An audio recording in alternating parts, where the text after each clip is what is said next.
천하의 주인이 되어야 할 9살의 어린 황제가 고통 속에서 피를 토하며 쓰러집니다. 온 세상이 경악하며 이 끔찍한 반역과 독살의 배후를 저주하지만 범인들은 처형대의 이슬로 사라지기는커녕 오히려 동안 제국의 하늘을 가리고 천하를 발밑에 두는 무소불위의 권력을 쥐게 됩니다.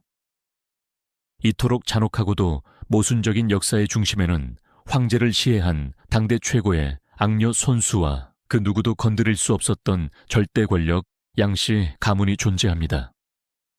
그렇다면 이토록 천하를 호령하던 괴물 가문은 대체 왜 끝내 처참한 피바다 속에서 멸문당하는 끔찍한 최후를 맞이한 것일까요?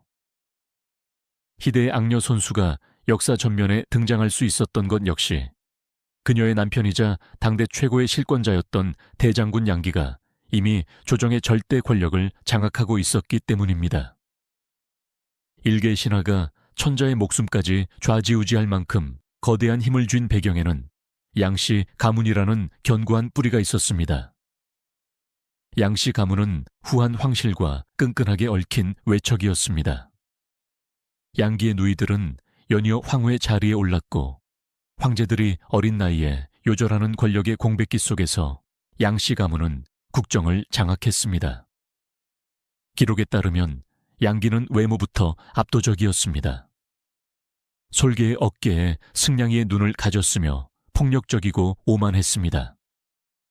그는 법과 제도를 무시하고 오직 힘으로 조정의 관료들을 억눌렀습니다. 손수는 무력으로 권력을 쟁취한 남편과는 전혀 다른 방식으로 통제력을 행사했습니다. 그 무기는 바로 우는 화장이었습니다. 범죄 심리학의 관점에서 볼 때 손수의 이 기괴한 치장은 치밀하게 계산된 가스라이팅이자 심리적 조작이었습니다. 그녀는 의도적으로 병약하고 슬프고 금방이라도 부서질 것 같은 피해자의 외형을 연출했습니다. 양기처럼 폭력적이고 지배욕이 강한 인물은 역설적으로 자신에게 완벽하게 의존하는 연약한 존재 앞에서 보호 본능과 우월감을 느낍니다. 손수는 이 심리를 정확히 꿰뚫어 보았습니다. 그녀는 겉으로는 한없이 연약한 척하며 양기의 경계심을 무너뜨렸고 침실이라는 지극히 개인적인 공간에서 대장군의 정신을 완벽하게 장악했습니다. 겉으로 보기에는 양기가 천하를 호령하는 듯 했지만 그 양기의 목줄을 쥐고 흔드는 것은 매일 밤 눈물 자국을 그리고 고통스러운 듯 미소 짓는 손수였습니다. 이러한 부부의 기형적인 권력 구조는 곧 후한 제국 전체의 비극으로 이어졌습니다.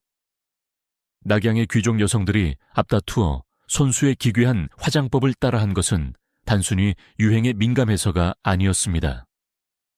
그것은 일종의 정치적 생존 본능이었습니다. 최고 권력자의 아내가 만들어낸 기괴한 미학에 동참함으로써 자신들 역시 양씨 가문에게 어떤 위협도 되지 않는 무해하고 병약한 존재임을 증명해야만 했던 것입니다. 수도 낙양의 거리는 살아있으나 죽은 것과 다름없는 창백하고 기괴한 얼굴을 한 귀족들로 넘쳐났습니다. 그것은 곧 다가올 핏빛 대학살과 제국의 몰락을 알리는 불길한 전조와도 같았습니다.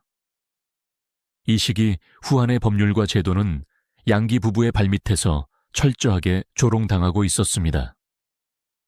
그들은 수천 명의 평민을 불법으로 납치해 노비로 삼았고 자신들의 유흥을 위해 국토의 방대한 영역을 개인 사냥터로 만들었습니다. 백성들의 고열을 짜내어 낙양 곳곳에 호화로운 저택을 지었으며 그들의 창고에는 국가의 국고보다 더 많은 재물이 쌓여갔습니다.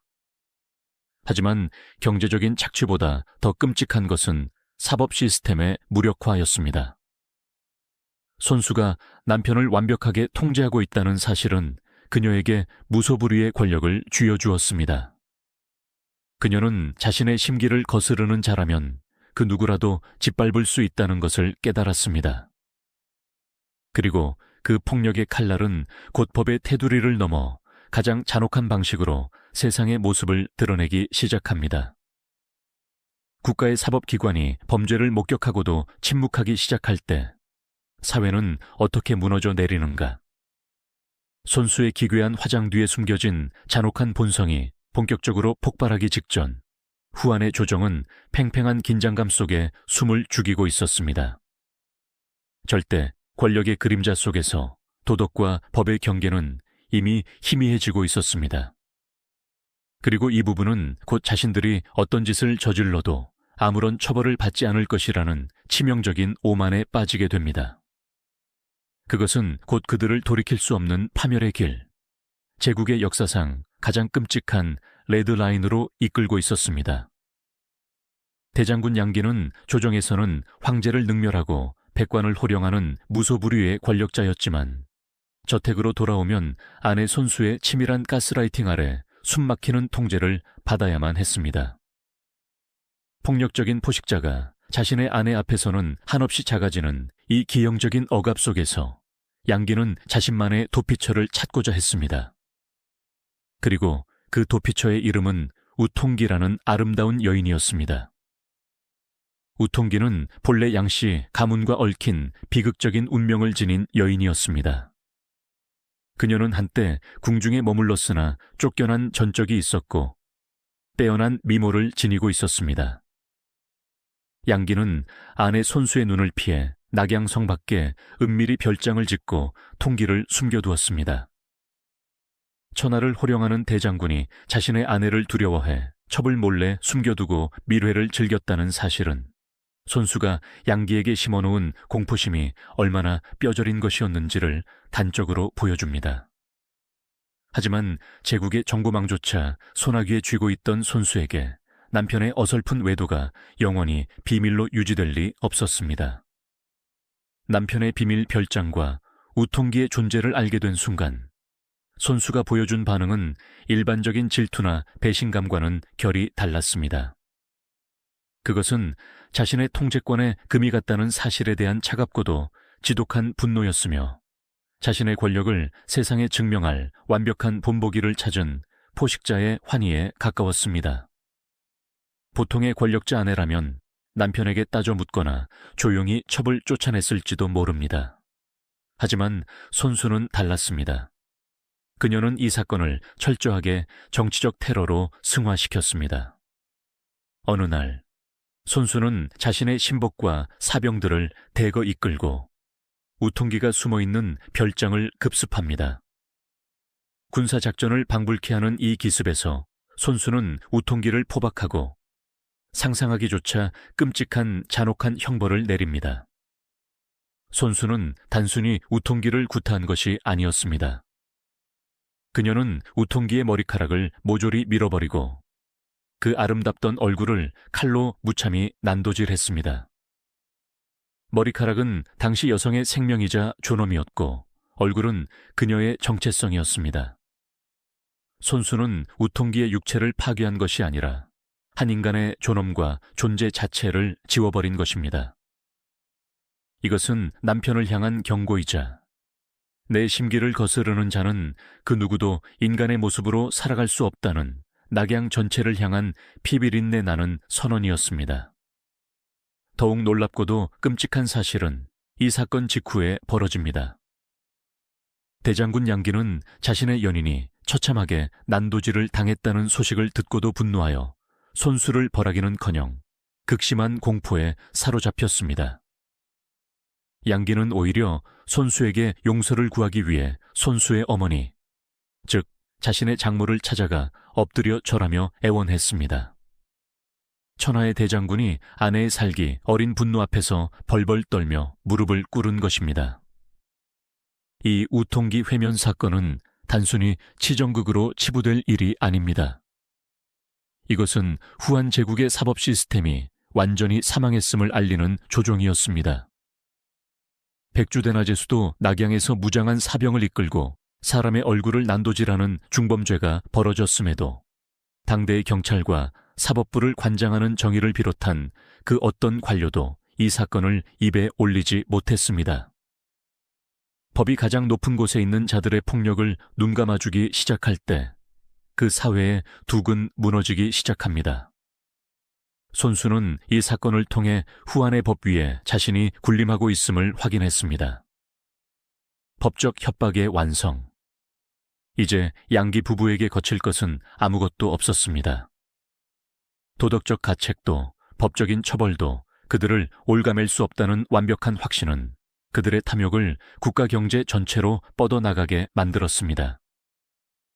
그들의 폭력은 이제 개인의 육체를 넘어 백성들의 삶과 국가의 뼈대를 갉아먹기 시작합니다. 양씨 가문의 권력이 정점에 달했을 때 그들은 국고를 조작하고 사유화하는 일에 착수했습니다. 손수와 양기는 낙양을 중심으로 각지의 거대한 저택과 인공산을 만들고 호수를 파서 화려한 정원을 꾸몄습니다. 그 규모가 어찌나 방대했던지 서로의 저택이 낙양 거리를 사이에 두고 마주보며 끝없이 이어졌다고 기록은 전합니다. 그들은 여기서 멈추지 않았습니다. 서함곡관에서 동쪽으로 홍농에 이르기까지 제국의 핵심 영토 수백 리를 강제로 점거하여 자신들만의 거대한 사냥터인 토원을 조성했습니다. 이 땅에서 대대로 농사를 짓고 살던 수많은 평민들은 하루아침에 땅을 빼앗겼습니다. 저항하는 자들은 그 자리에서 처형되었고 운이 좋아 살아남은 자들은 자유민의 신분을 박탈당한 채 양씨 가문의 산호비로 전락했습니다. 기록에 따르면 이렇게 양씨 가문의 노비가 된 양민의 수가 수천 명을 헤아렸으며 이들은 스스로를 스스로 팔린 사람이라는 뜻의 자매인이라 부르며 피눈물을 흘렸습니다. 국가의 부가 양기 부부의 개인 창고로 빨려 들어갈수록 후한 제국의 국고는 텅텅 비어갔고 백성들의 삶은 지옥으로 변했습니다. 이 시기 양기 부부는 자신들의 사형 선고문에 스스로 서명하고 있었던 것과 다름없습니다. 권력자가 살아남기 위해서는 반드시 자신을 지지해줄 최소한의 사회적 기반, 즉 지원 세력이 필요합니다. 하지만 양기 부부는 끝없는 탐욕으로 귀족들의 땅을 빼앗아 원한을 샀고 백성들을 노비로 만들어 민심을 잃었으며 관리들의 입을 틀어막아 지식인들의 분노를 샀습니다. 그들은 제국의 모든 계층을 완벽하게 자신들의 적으로 돌려세웠습니다. 자신들을 지탱해 주던 사회와의 모든 연결고리를 스스로 끊어버린 것입니다. 사법부는 침묵했고 국고는 바닥났으며 거리는 억울하게 모든 것을 빼앗긴 자들의 소리 없는 통곡으로 가득 찼습니다. 양기 부부는 철저하게 고립된 모래성 위에서 오직 자신들이 쥐고 있는 절대 권력의 환상에 취해 있었습니다. 도덕도 법도 백성들의 삶도 짓밟은 이 괴물 부부 앞을 가로막는 것은 단 하나뿐이었습니다. 바로 이 제국의 주인이자 옥좌에 앉아있는 어린 황제. 그들은 자신들의 완벽한 통제를 방해하는 이 작은 장애물마저 치워버리기로 결심합니다. 그리고 마침내 인류 역사상 가장 끔찍하고도 어리석은 레드라인을 향해 그들은 발을 내딛습니다. 절대 건너서는 안 될 황제의 목숨을 노리는 치명적인 범죄의 그림자가 9살 어린아이의 옥좌 위로 드리워지고 있었습니다. 양씨 가문의 사병들이 텅 빈 거리를 활보하고 백성들의 피눈물이 낙양의 흙바닥을 적시던 서기 146년 제국의 심장부인 황궁 깊은 곳에서는 가장 비극적이고 끔찍한 범죄가 조용히 잉태되고 있었습니다. 이야기의 중심에는 이제 겨우 9살이 된 어린 황제, 질제 유찬이 있습니다. 흔히 어린 황제라고 하면 권력자들의 손아귀에서 아무것도 모른 채 인형처럼 조종당하는 무력한 존재를 떠올리기 쉽습니다. 하지만 역사 기록이 전하는 유찬은 조금 달랐습니다. 그는 비록 나이는 어렸지만 영특하고 총명했으며 무엇보다 제국이 어떻게 굴러가고 있는지 그리고 누가 진짜 포식자인지를 본능적으로 꿰뚫어보는 맑은 눈을 가지고 있었습니다. 조회가 열리던 어느 날이었습니다. 거대한 궁전 안 수백 명의 대신들이 숨을 죽이고 엎드려 있는 가운데 대장군 양기만이 오만하게 고개를 빳빳이 들고 옥좌 앞을 서성이고 있었습니다. 칼을 차고 신발을 신은 채로 정하게 오를 수 있는 특권, 황제 앞에서도 이름을 부르지 않고 절을 하지 않아도 되는 특권. 양기는 그 모든 특권을 온몸으로 휘두르며 자신이 이 제국의 진짜 주인임을 과시하고 있었습니다. 그때 옥좌에 앉아 그 광경을 가만히 내려다보던 9살의 어린 황제가 입을 열었습니다. 참으로 바로 장군이로구나. 바로.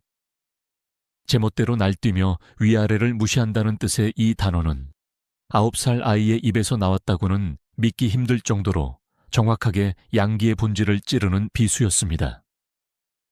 이 짧은 한마디는 텅 빈 정악을 울렸고 엎드려 있던 대신들의 등줄기에는 식은땀이 흘렀습니다. 범죄 심리학의 관점에서 볼 때 독재자나 소시오패스적 성향을 가진 권력자가 가장 참지 못하는 것은 물리적인 위협이 아닙니다. 바로 진실이 폭로되는 순간입니다. 양기와 손수 부부는 거대한 공포 정치와 기괴한 가스라이팅으로 자신들을 포장해 왔지만 그 내면은 누구보다 앙상하고 취약했습니다. 그들은 자신들이 정당성 없는 권력을 휘두르는 도둑에 불과하다는 사실을 무의식 속에서 뼈저리게 알고 있었습니다. 그런데 천하의 가장 정통성 있는 존재인 황제가, 그것도 어린아이가 그 위선을 단숨에 발가벗겨 버린 것입니다. 양기의 뇌리에는 엄청난 굴욕감과 함께 치명적인 공포가 스쳤을 것입니다. 이 아이가 자라 성인이 된다면 우리의 목숨은 어찌 될 것인가? 이 피해 망상적인 공포는 옥좌 뒤에서 제국을 조종하던 손수에게 전달되었고 두 부부는 결코 넘어서는 안 될 선, 즉 레드라인을 넘기로 결심합니다. 서기 146년 윤6월의 어느 여름날, 어린 황제 앞에 평소 그가 즐겨 먹던 자병이라는 삶은 떡이 든 탕이 올라왔습니다. 겉보기에는 평범하고 먹음직스러운 그 그릇 안에는 양기의 신복이 몰래 타 넣은 치명적인 맹독이 숨겨져 있었습니다. 아무것도 모르는 어린 황제는 그 독이 든 탕을 삼켰습니다. 그리고 얼마 지나지 않아 독기운이 9살의 연약한 육체를 내부에서부터 갈기갈기 찢어놓기 시작했습니다. 복부가 타들어가는 듯한 극심한 고통 속에서 황제는 옥좌 아래로 쓰러져 몸부림쳤습니다. 피를 토하며 뒹구는 어린 군주의 모습에 궁궐은 아비규환이 되었습니다. 이때 후한의 충신이자 당시 태위였던 이고가 소식을 듣고 황급히 달려왔습니다. 이고는 헐떡이는 황제를 끌어안고 누구의 짓이냐고 울부짖으며 물었습니다. 고통에 일그러진 얼굴로 죽어가던 어린 황제는 양기 쪽을 바라보며 힘겹게 내뱉었습니다. 이것은 한 나라의 군주가 남긴 마지막 명령이 아니라 극도의 고통 속에서 생명을 갈구하는 어린아이의 처절한 비명이었습니다. 이고가 황급히 물을 가져오려 하자 그 앞을 막아선 거대한 그림자가 있었습니다. 바로 대장군 양기였습니다. 양기는 차갑고 무표정한 얼굴로 이고를 가로막으며 말했습니다. 지금 물을 마시게 하면 구토를 할 것이오. 물을 주어서는 안 돼요. 그것은 살인범이 자신의 범죄 현장에서 피해자의 마지막 숨통을 직접 끊어놓는 참혹하고도 소름 끼치는 순간이었습니다. 대장군의 서슬 퍼런 위협 앞에 누구도 감히 물을 가져오지 못했고 9살의 어린 황제 유찬은 끝내 물 한 모금 마시지 못한 채 극심한 고통 속에서 숨을 거두고 말았습니다. 독이 퍼져 검게 변해버린 어린아이의 시신 앞에서 태위 이고는 땅을 치며 통곡했습니다. 그 울음소리는 황궁의 담장을 넘어 낙양 전체로 퍼져나갔습니다. 하지만 양기와 그 저택에서 이 모든 참극을 기획하고 방관했던 손수의 얼굴에는 안도감이 스쳤을지도 모릅니다. 그들은 자신들의 가장 큰 위협을 완벽하게 제거했다고 믿었을 것입니다. 그러나 이것은 그들이 저지른 가장 치명적인 전략적 자살 행위였습니다. 아무리 폭압적인 정권이라도 최소한의 명분이 필요합니다. 양기 부부가 9살 황제를 독살한 순간 그들은 그 마지막 남은 정당성의 끈을 스스로 끊어버렸습니다. 그들은 더 이상 두려움의 대상인 가혹한 통치자가 아니었습니다. 그들은 하늘의 뜻을 거스르고 군주를 시해한 국가의 적이자 악마로 전락했습니다. 손수의 기괴한 우는 화장이 상징하던 죽음의 미학은 이제 현실이 되어 제국의 목을 졸랐습니다. 황제를 시해했다는 사실은 양씨 가문과 후한의 모든 지식인, 관료, 그리고 황족들 사이에 결코 건널 수 없는 피해강을 만들었습니다. 겉으로는 양기의 무력이 두려워 복종하는 척했지만 이제 제국의 모든 사람들의 마음속에는 양씨 가문을 향한 맹렬한 살이가 싹트기 시작했습니다. 범죄자들은 종종 자신의 범죄가 완벽하다고 믿는 오만에 빠집니다. 양기와 손수 부부는 자신들이 제국의 시스템을 완벽하게 해킹했다고 믿었습니다. 법을 무력화시켰고 국고를 사유화했으며 마침내 황제마저 자신들의 손으로 교체했습니다. 그들은 철저히 계산된 핏빛 무대 위에 새로운 꼭두각시를 세웠습니다. 그 꼭두각시의 이름은 유지, 바로 훗날의 황제입니다. 손수는 자신의 여동생을 새로운 황제의 황후로 밀어넣고 후궁 곳곳에 자신의 신복들을 심어 황제의 일거수일투족을 감시하게 했습니다. 완벽한 통제, 완벽한 권력. 그들은 이제 자신들의 시대가 영원할 것이라고 확신하며 샴페인을 터뜨렸습니다. 인간의 분노, 특히 가장 밑바닥까지 짓밟혀 모든 것을 잃어버린 자들의 침묵은 영원한 복종이 아니라 가장 폭발적인 방역을 준비하는 에너지가 된다는 사실을 말입니다. 손수가 만들어 놓은 그 기괴하고 촘촘한 감시망 속에서 가장 유약해 보이던 꼭두각시 황제는 어둠 속에서 조용히 칼을 갈기 시작합니다. 9살의 어린 황제 유찬이 맹독이 든 떡을 먹고 차디찬 옥좌 아래서 피를 토하며 죽어갔을 때 후한 제국의 권력 시계는 잠시 멈추는 듯했습니다. 대장군 양기와 그의 아내 손수, 이 두 괴물 부부는 황제를 시해했다는 역사상 가장 끔찍한 레드라인을 넘고도 처벌받지 않았습니다. 오히려 그들은 자신들의 손에 묻은 피를 닦아내기도 전에 다음 사냥감을 옥좌에 앉혔습니다. 그 사냥감의 이름은 유지, 바로 역사에 환제로 기록된 15세의 소년이었습니다. 하지만 역사의 이면을 들여다보면 가장 견고해 보이는 권력의 철옹성은 언제나 그들이 가장 무시하고 짓밟았던 작고 연약한 존재의 침묵 속에서 무너지기 시작합니다. 소년 유지가 황제로 지목된 이유는 단 하나였습니다. 그는 양기의 여동생인 양여형과 정혼한 사이였기 때문입니다. 손수의 치밀한 정치적 계산망 안에서 유지는 완벽한 조건의 꼭두각시였습니다. 나이는 어리고 정치적 기반은 전무했으며 무엇보다 양씨 가문의 여인을 황후로 맞이할 운명이었으니까요. 손수는 이 어린 황제가 전임자인 9살 꼬마 황제의 비참한 최후를 두 눈으로 똑똑히 보았으니 평생토록 공포에 질려 자신들의 발밑을 기어 다닐 것이라 확신했습니다. 침전의 무거운 공기 속에는 불과 며칠 전 죽어간 어린 동생의 피비린내가 아직 가시지 않은 듯했습니다. 소녀는 직감했습니다. 분노하는 순간 죽는다. 똑똑해 보이는 순간 독약이 든 그릇이 내 상에 올라올 것이다. 살기 위해서는 철저하게 바보가 되어야 한다. 이때부터 무려 13년, 환제 유지는 인류 역사상 가장 잔혹하고 숨막히는 심리적 생존 게임을 시작합니다. 손수는 황궁 전체를 하나의 거대한 감옥이자 시신경의 네트워크로 개조했습니다. 황제의 곁에 누운 양황후는 단순한 아내가 아니라 손수가 심어놓은 최고위급 감시자였습니다.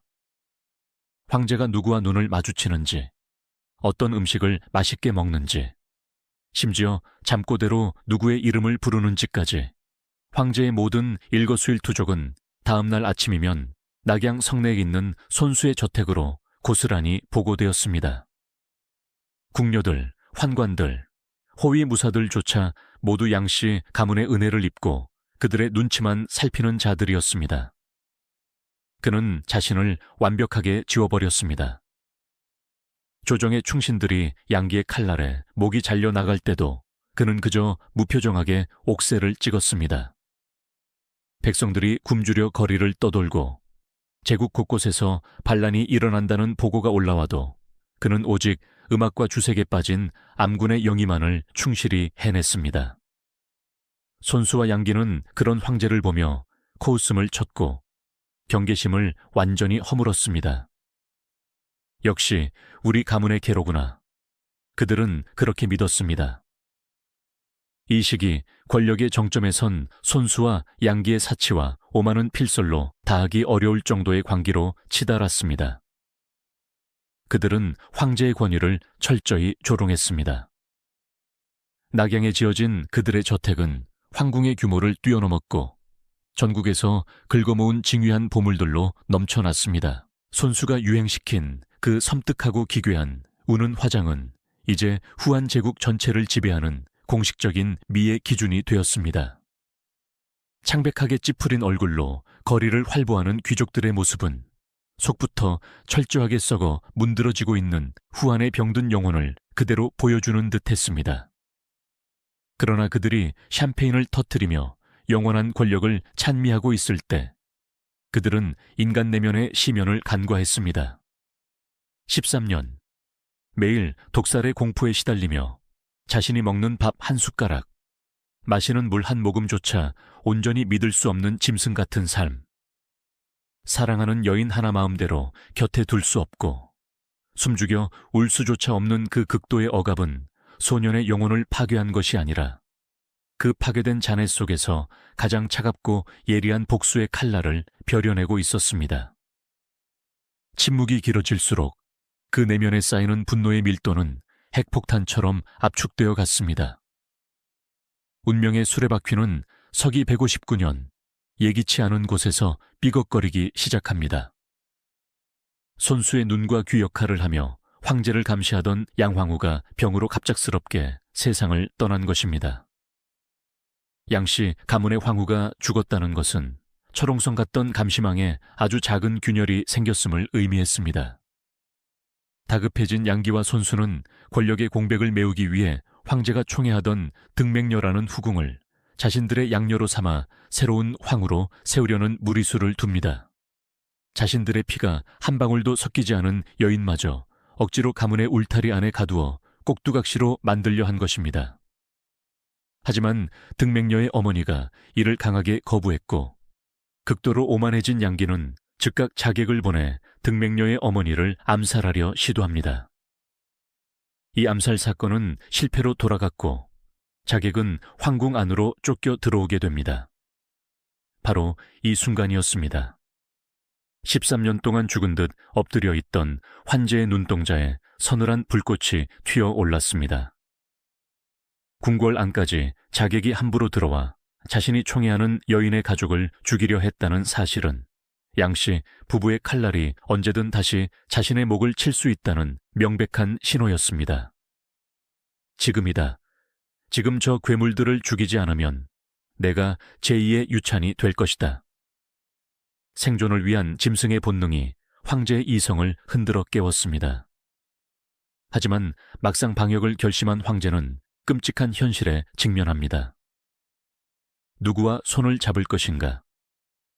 조정의 대신들은 모두 양기의 개들이었고 군대는 양기의 병부에 움직였으며 황궁 밖의 외척들도 모두 손수의 통제 아래 있었습니다. 13년간 철저히 고립된 황제에게는 단 한 명의 우군도 없었습니다. 가장 절망적인 순간, 황제의 시선이 향한 곳은 제국의 가장 어둡고 비천한 곳이었습니다. 그것은 지식인들에게 벌레만도 못한 존재로 경멸받던 자들, 육체의 일부를 거세당하고 황궁의 그림자 속에서 평생을 소리 없이 걸어 다녀야만 했던 환관들이었습니다. 권력의 감시자 손수가 놓친 유일한 사각지대가 바로 이곳이었습니다. 황궁의 모든 요직과 대신들을 통제했지만 황제가 가장 내밀한 생리적 현상을 해결하는 측간까지 양씨 가문의 사병들이 따라붙을 수는 없었습니다. 그곳에서 황제의 수건을 들고 요강을 비우는 하급 환관들만이 황제가 유일하게 마주할 수 있는 감시망 밖의 인간들이었습니다. 환제는 조용히 측간으로 향했습니다. 그곳에는 단초라는 환관이 엎드려 있었습니다. 화려한 정각의 불빛이 닿지 않는 어둡고 축축한 화장실 구석. 제국의 가장 존귀한 존재와 가장 비천한 존재가 마주 섰습니다. 황제는 자신의 소매를 걷어 올리고 단초의 손을 꽉 쥐었습니다. 소리내어 말할 수 없었기에 눈빛으로 그 피 맺힌 13년의 한을 전달했습니다. 황제는 단초의 팔을 꽉 깨물어 피를 내고 자신 역시 피를 내어 그 어둠 속에서 거대한 복수의 혈맹을 맺습니다.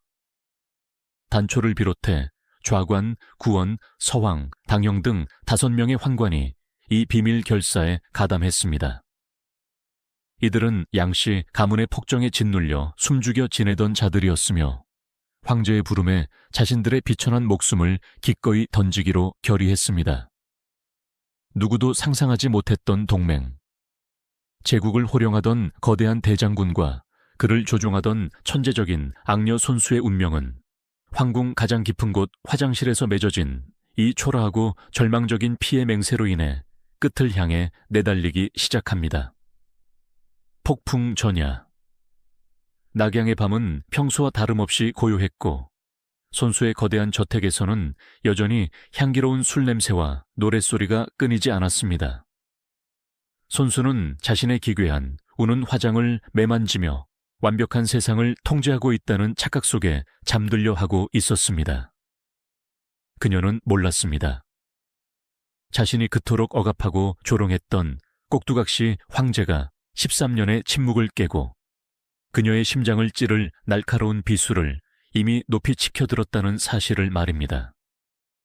손수는 천재적인 심리 조작자였고 남편 양기를 조종해 제국을 주무르는 데에는 도 같은 인물이었습니다.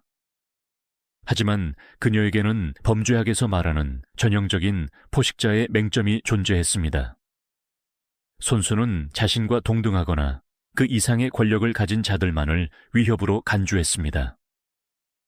그녀가 만들어낸 기괴한 미학, 우는 화장은 귀족들의 길을 꺾고 그들을 통제하기 위한 고도의 심리전이었지 결코 밑바닥 인생들을 향한 것이 아니었습니다. 그녀의 눈에 환관이란 그저 생식기를 거세당한 제국의 시스템을 굴러가게 만드는 말 못하는 부품에 불과했습니다.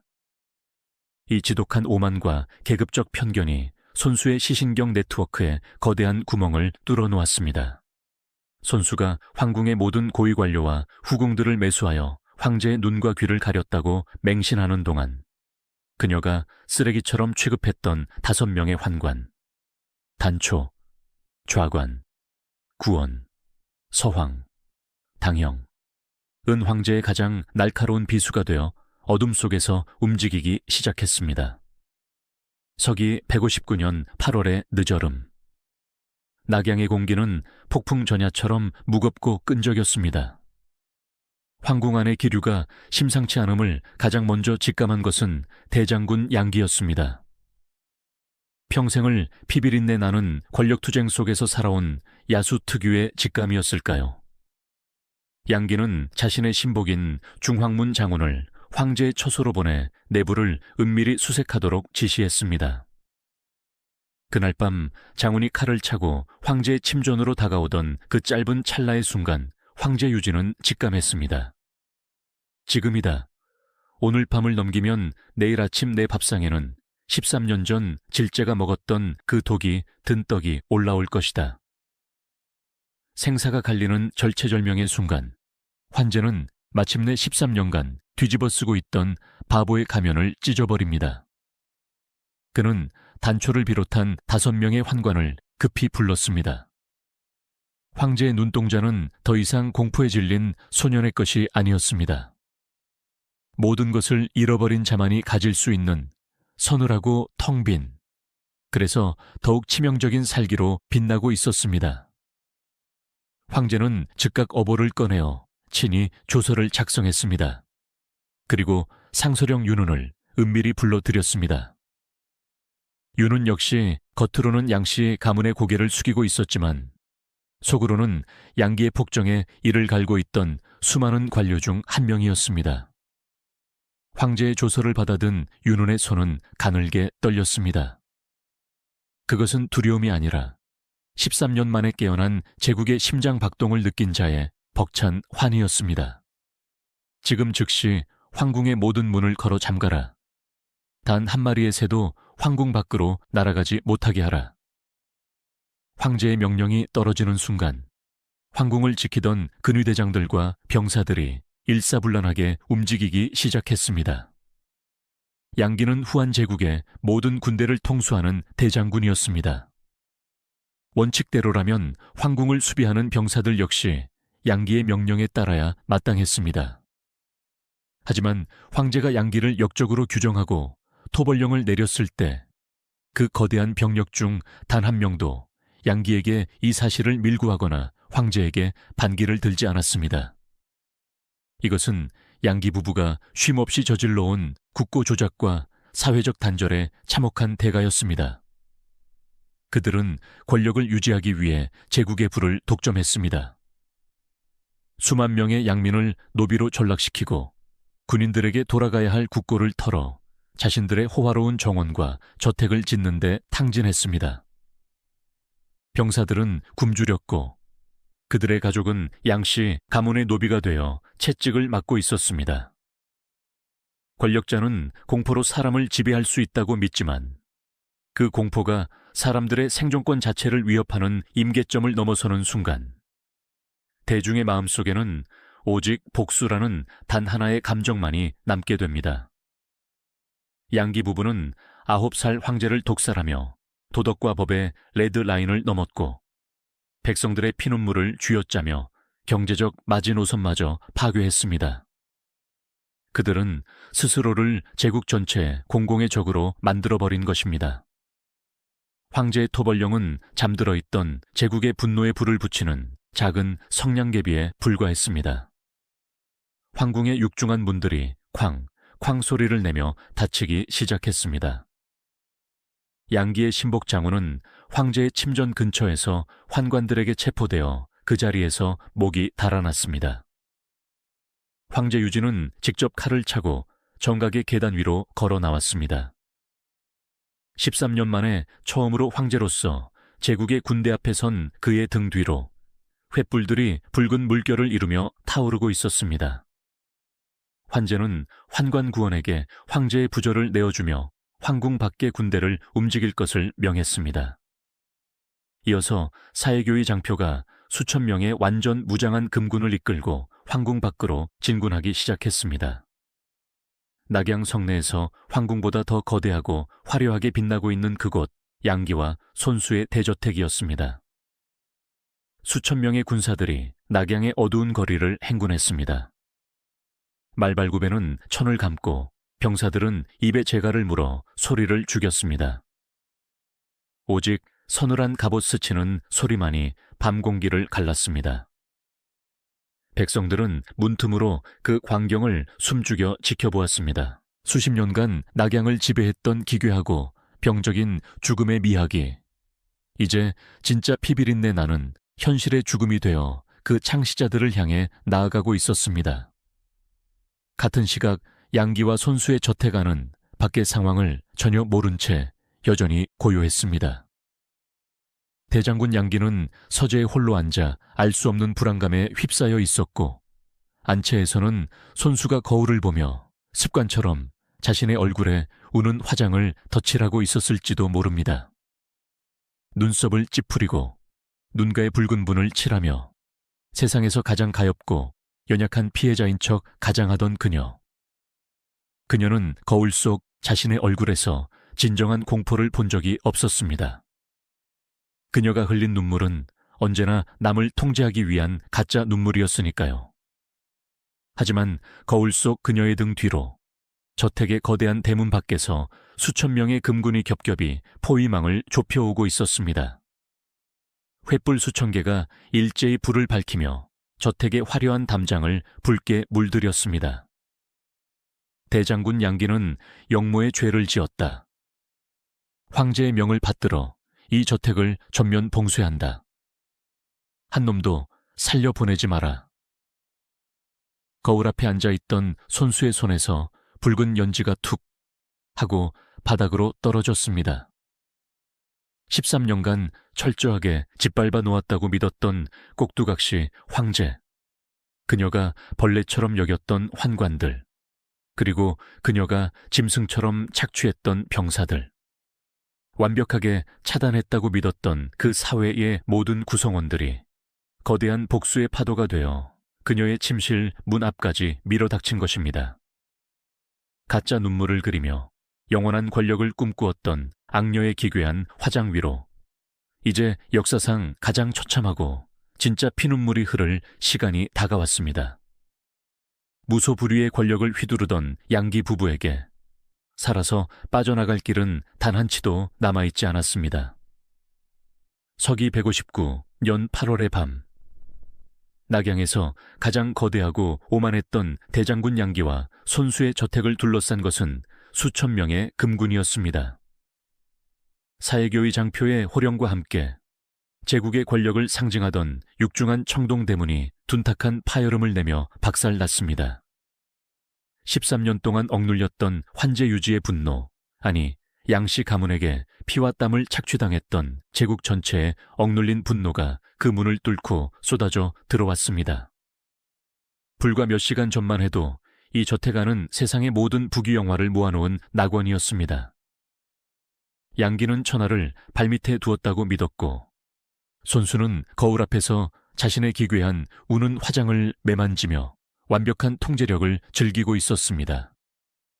하지만 대문이 부서지는 굉음이 저택의 화려한 회랑을 타고 메아리친 순간 그들이 20년 가까이 쌓아 올렸던 권력의 환상은 유리창처럼 산산조각이 났습니다. 가장 놀라운 역사적 진실은 바로 이 붕괴의 순간에 숨어 있습니다. 양기는 명색이 후한의 모든 군대를 통수하는 대장군이었습니다. 이 거대한 저택 안에는 그를 호위하는 수백, 수천 명의 정예 사병들과 가신들이 있었습니다. 만약 그들이 목숨을 걸고 저항했다면 금군이라 할지라도 쉽게 저택 내부로 진입하지 못했을 것입니다. 양기에게는 방역을 도모할 아주 짧은 시간이라도 주어졌을지 모릅니다. 하지만 기록에 따르면 그 밤 양기의 저택에서는 그 어떤 조직적인 저항도 일어나지 않았습니다. 칼과 창이 부딪히는 맹렬한 전투의 소음 대신 갑옷을 벗어 던지고 달아나는 발소리와 살려달라는 애원만이 가득했습니다. 그들은 그저 소모품이거나 양민의 신분에서 강제로 전락한 노비들이었습니다. 평소에는 공포에 질려 복종하는 척했지만 황제의 명을 받은 정규군이 들이닥치자 그 누구도 이 악마 같은 부부를 위해 피를 흘리려 하지 않았습니다.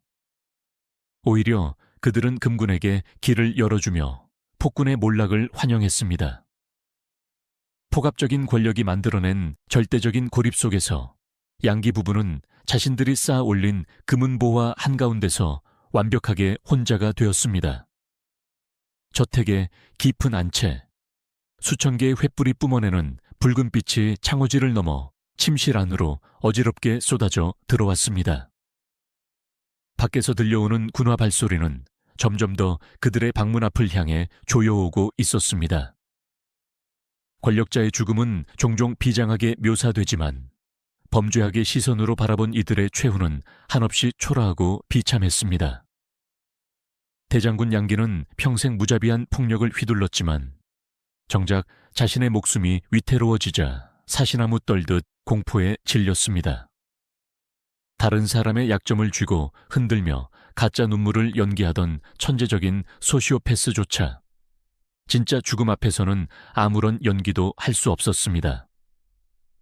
타인의 고통을 조롱하며 만들어낸 손수의 우는 화장은 결국 죽음의 공포 속에서 그녀가 흘린 진짜 눈물에 씻겨 내려갔습니다. 조작된 권력의 최후는 그토록 비참하고 초라했습니다. 도망칠 곳은 없었습니다. 황제에게 항복한다면 기다리는 것은 저작거리에서의 능지처 참뿐이라는 것을 그들은 누구보다 잘 알고 있었습니다. 마침내 무장한 군사들이 방문을 부수기 직전 부부는 결단을 내립니다. 그들은 미리 준비해 두었던 독약을 꺼내 들었습니다. 짐독, 전설 속 독조의 깃털에서 채취했다는 한 방울만으로도 내장을 녹여버리는 치명적인 맹독이었습니다. 정확히 13년 전 윤6월의 어느 날, 이 부부는 9살 난 어린 황제 유찬에게 맹독을 탄 떡을 먹였습니다. 그때 유찬은 배가 찢어지는 고통 속에서 물 한 모금을 애원하며 피를 토하고 죽어갔습니다. 그리고 이제 13년의 세월이 흘러 그 독약이 든 잔은 정확히 그 범죄의 설계자이자 실행자였던 양기와 손수의 입술에 닿았습니다.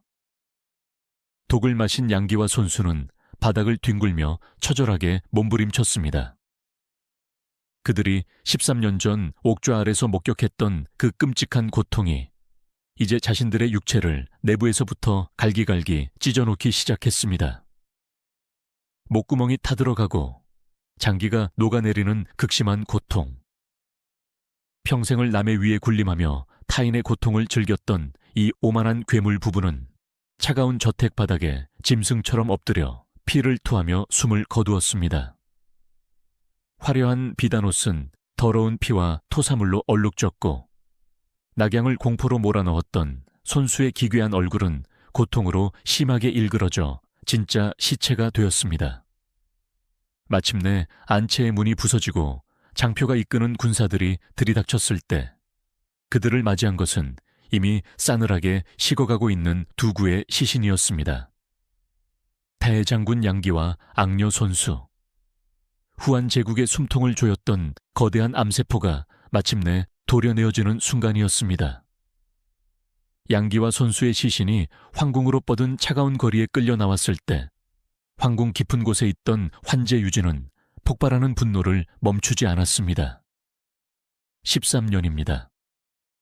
13년 동안 숨도 제대로 쉬지 못하고 벌레처럼 살아야 했던 황제의 트라우마는 두 사람의 자살만으로는 결코 씻길 수 없는 깊고 검은 심연이었습니다.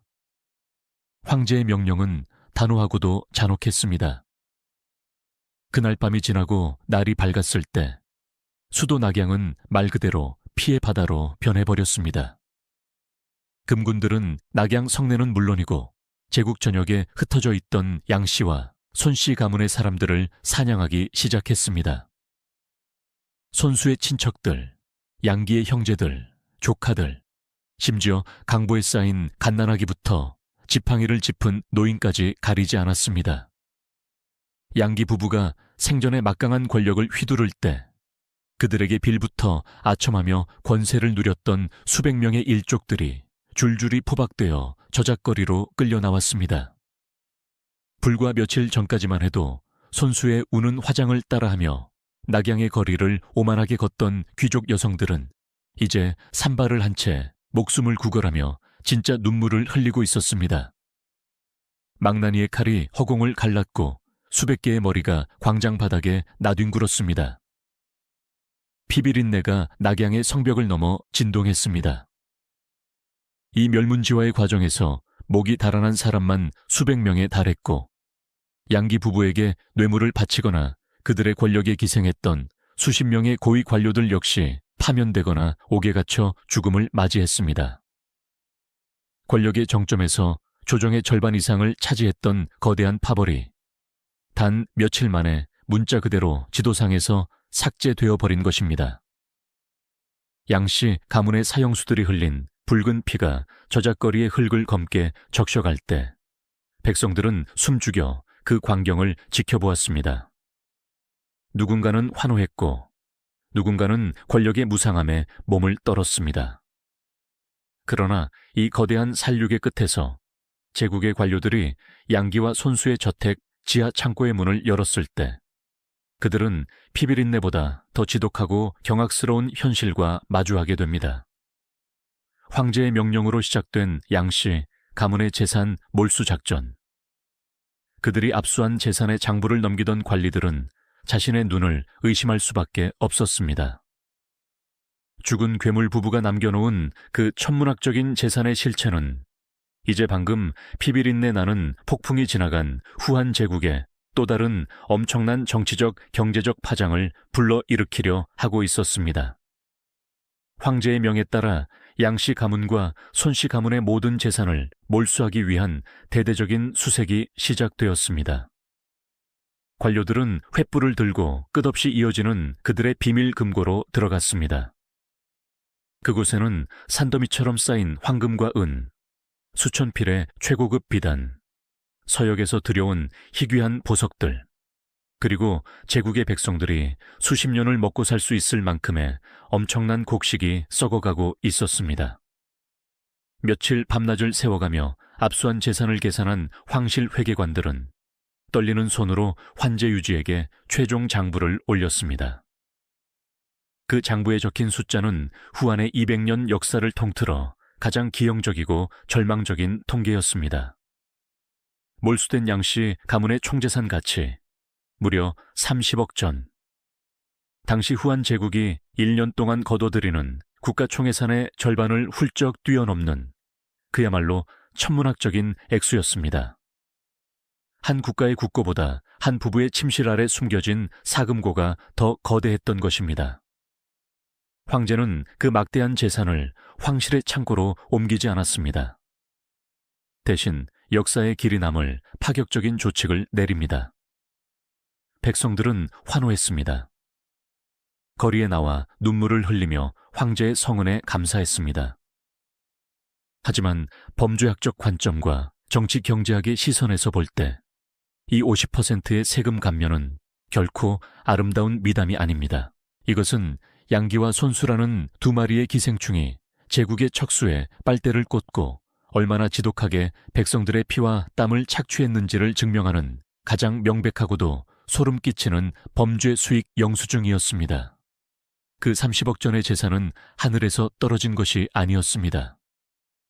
그것은 손수에 기괴한 화장품을 사기 위해 착취당한 농부들의 땀이었고 양기의 사냥터를 만들기 위해 억울하게 빼앗긴 평민들의 땅이었으며 굶주림에 지쳐 스스로를 노비로 팔아야 했던 자매인들의 피눈물이었습니다.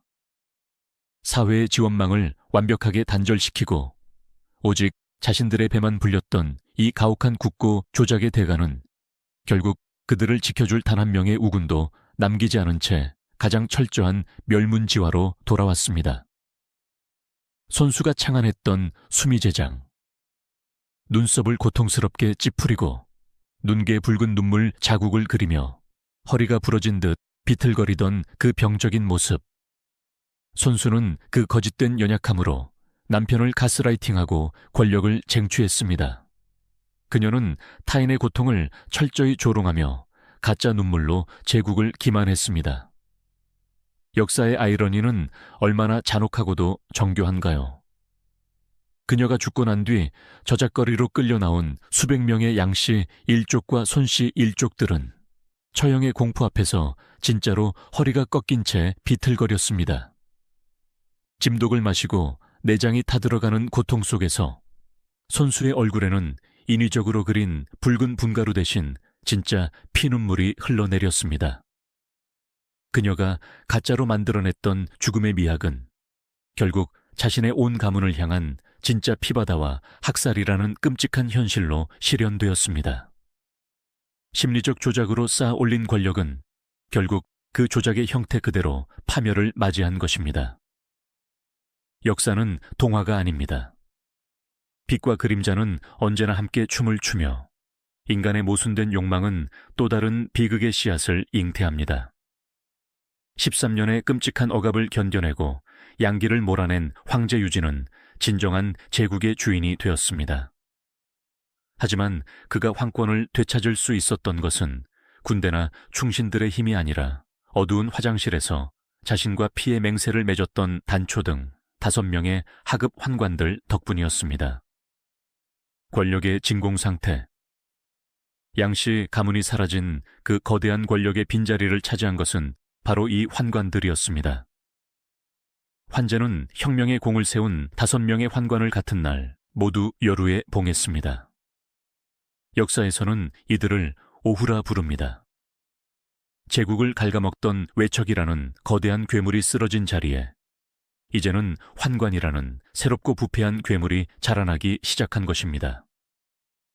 양기 부부의 폭정에서 벗어났다고 환호했던 백성들은 얼마 지나지 않아 환관들의 더 지독한 매관매직과 횡포 아래 또다시 신음해야 했습니다.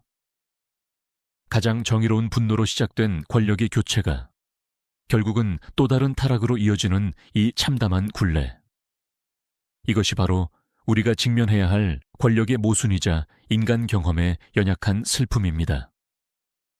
질제 유찬이 남긴 핏자국, 손수가 흘린 피눈물, 그리고 백성들의 소리 없는 통곡은 제국의 근본적인 부패를 씻어내지 못한 채 후한 제국을 영원한 멸망의 길로 밀어넣고 있었습니다.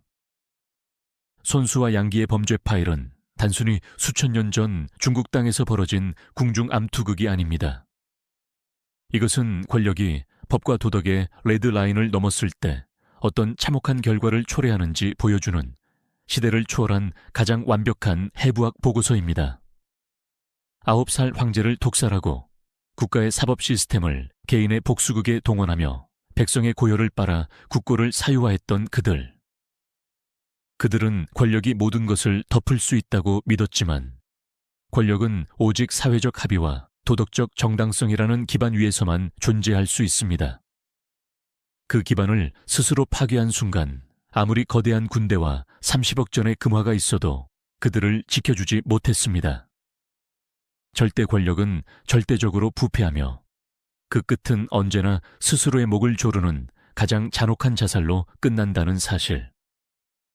손수의 일그러진 얼굴과 9살 황제의 독이 든 빈 그릇은 오늘날 우리에게도 변치 않는 권력의 서늘한 진실을 경고하고 있습니다. 어둠 속에서 잉태된 탐욕은 결국 피의 강을 이루며 무너져 내립니다. 거짓된 눈물로 시작된 비극은 오직 진짜 피눈물로만 그 대가를 치를 수 있습니다. 이것이 역사가 우리에게 남긴 결코 지워지지 않는 핏빛 기록. 레드라인을 넘은 제국, 손수와 양기의 파일이었습니다.